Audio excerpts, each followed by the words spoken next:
Part your hair directly in the middle, like this. You're gonna make a triangle in the bang area. Little whoop, diagonal line, match it on the other side. You'll have a triangle. Shave the top off this. You'll have a little, is that a trapezoid shape? Double check, is this too much hair? If it is, just refine how much you want down. Back in with Bright White from Sally's. We're gonna do a 1-to-1 ratio, so I'm using a TBSP, one of these, with equal parts of developer. I'm using 10 volume because my hair is already kind of blonde.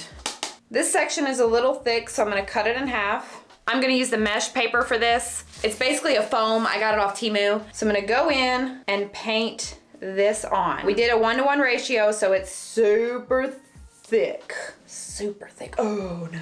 Let me get my glove. I like to use food service gloves, kind of like we did in the last video for highlights. You're gonna be doing it in front of your face. Just focusing on the mid shaft, going side to side, making sure this is covered, especially if you did a 1-to-1 ratio like me. It's going to be super thick. The ends, slightly wipe those through. I only have one more section because my hair is thin. You want to stay off the root area. We're going to cover that last. The reason we do the roots last is because your body heat or your body is radiating heat, and heat makes lightener go faster. So we want to avoid hot roots where they're super, super bright and then a darker blonde. If you're scared you're going to get lightener where you don't want it, you can apply a really thick conditioner or Vaseline right here. It's going to be hard to shampoo that Vaseline out though. That will create a barrier in case you accidentally touch this with bleach. There's no timing on this. You just let this process until it's as bright as you want, the lightness or darkness, not the tone. Anytime you use lightener, it's probably gonna turn orange or yellow and you're gonna have to follow up with the toner. I have a video, I'll link it in the description box, but basically a toner cancels out unwanted tones. Oh, there was some on my eyebrows. All right, it's been 3 minutes and that looks good to me. You'll wanna glove up so you don't burn your hands. Take this out. We're gonna go through and do the root. Lift this up. Ah! I did get that on my pants, which if you get lightener on your clothes, you can spray.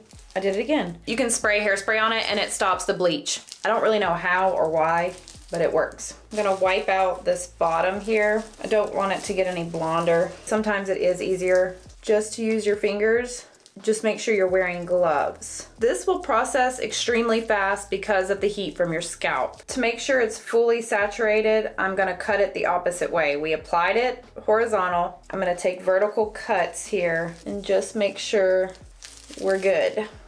You can put that in foil, paper, mesh, whatever you're using, and you wait for it to catch up where the roots match the ends. While we wait for that, we can talk about the toner. This is a new toner, is what it said, from Sally's. It's Ion Toner in shade Snowcap. I tried the same brand last week in Platinum Lace. It looked nice, but it was turning green, and my hair is already back to that orangey look, and that was just a week ago. Typically, toners will last about 3 weeks. So, whoa.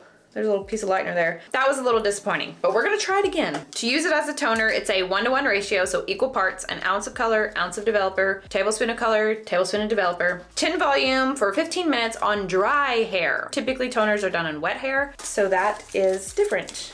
Okay, we're almost there. Let's wash our fancy equipment. I'm gonna do the same amount, a TBSP, which is gonna be too much, to 1 TBSP of 10 volume developer, equal parts. If you're using the same tools, bowl and brush, make sure that they are washed really well so you don't have leftover bleach on there. That will just really mess it up. Does that look good?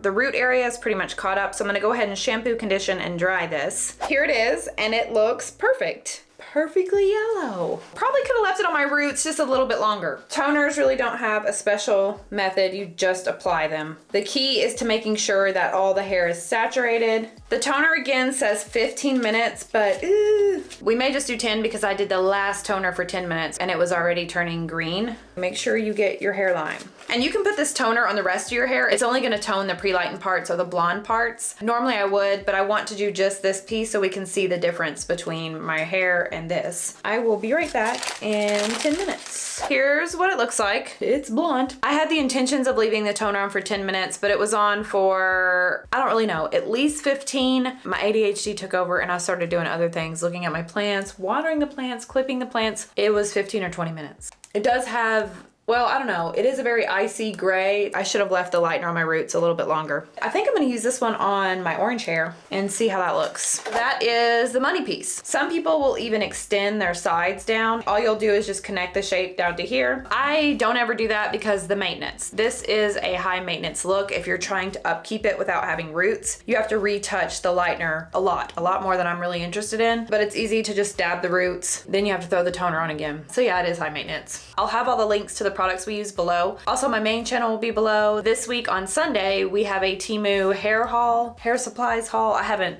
figured out a name yet, but it'll be out Sunday.